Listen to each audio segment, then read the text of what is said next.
semuanya, perkenalkan saya Risti Wibowo. Pada kesempatan kali ini saya akan menjelaskan mengenai bentuk pengklasifikasian dalam manajemen bisnis digital beserta contoh penerapannya. Yang kedua, saya akan menjelaskan mengenai bagaimana cara memulai manajemen bisnis digital.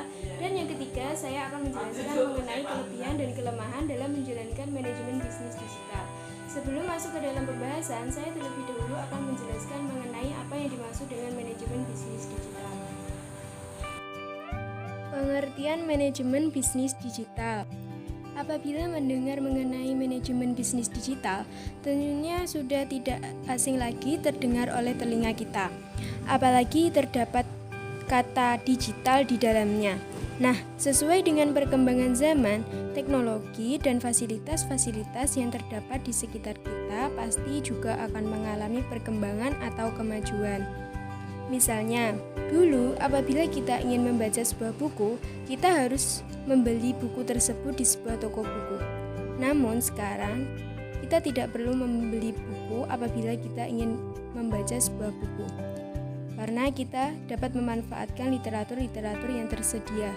Misalnya yaitu literatur yang tersedia di internet maupun literatur yang tersedia di aplikasi-aplikasi yang menyediakan buku yang ingin kita baca. Nah, yang dimaksud dengan manajemen bisnis digital adalah salah satu bentuk pengaplikasian suatu usaha yang dilakukan secara online, serta terdapat reaksi atau tindakan imbal balik yang menguntungkan, sehingga tindakan tersebut ditujukan dalam rangka mempersiapkan sumber daya manusia yang dapat membantu perusahaan mengoperasionalisasikan digital manajemen bisnisnya. Bentuk pengklasifikasian manajemen bisnis digital beserta contoh penerapannya. Bentuk pengklasifikasian dalam manajemen bisnis digital beserta contoh penerapannya. Yang pertama yaitu paid media atau media berbayar. Paid media atau media berbayar adalah suatu media yang dilakukan oleh perusahaan dalam menjalankan manajemen bisnis digitalnya dengan membayar untuk dapat diambil manfaatnya dari media tersebut. Contoh penerapannya yaitu pada saat membuat konten di YouTube. Misalnya, membuat tutorial memakai hijab kekinian.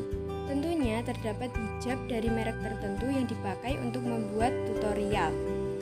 Maka nantinya perusahaan yang memproduksi hijab tersebut juga akan mendapatkan profit atau keuntungan. Karena banyak konsumen yang ingin membeli, sehingga demand atau permintaan hijab akan meningkat. Yang selanjutnya yaitu owned media atau media yang dimiliki.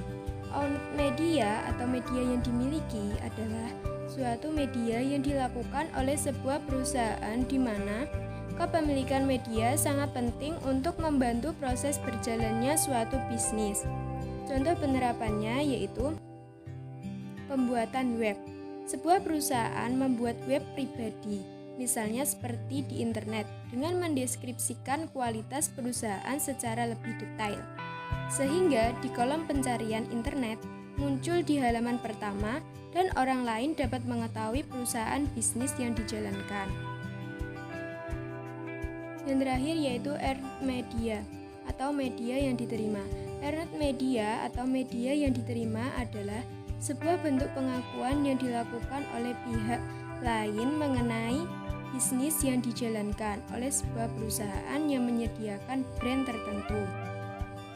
Contoh penerapannya yaitu iklan gratis. Artinya, pada saat terdapat khalayak ramai atau pihak lain yang tertarik setelah melihat brand yang telah disebarkan oleh suatu perusahaan, baik itu melalui paid media maupun owned media, sehingga pihak tersebut menawarkan sebuah iklan secara gratis karena brand dari perusahaan tersebut dinilai sangat bagus atau berkualitas. Pembahasan selanjutnya yaitu mengenai cara memulai manajemen bisnis digital. Cara memulai manajemen bisnis digital yang pertama yaitu tentukan bentuk pengklasifikasian dari manajemen bisnis digital yang akan dipakai, misalnya melalui paid media, owned media, atau earned media. Dan yang kedua yaitu membuat konten yang terbaik sehingga dapat menarik perhatian. Misalnya yaitu seperti video, foto, tulisan, dan lain sebagainya.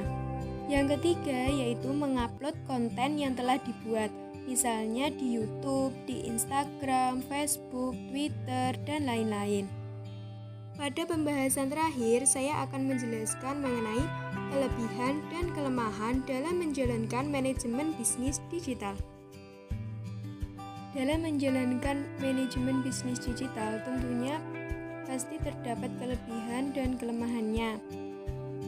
Yang pertama yaitu saya akan menjelaskan mengenai kelebihan dalam menjalankan manajemen bisnis digital, yaitu seperti dapat dilakukan di mana saja dan kapan saja. Yang kedua yaitu memudahkan kegiatan pemasaran. Yang ketiga yaitu biaya yang dikeluarkan relatif murah. Yang keempat, menciptakan bisnis yang relevan. Dan yang kelima yaitu memudahkan dalam proses pemantauan.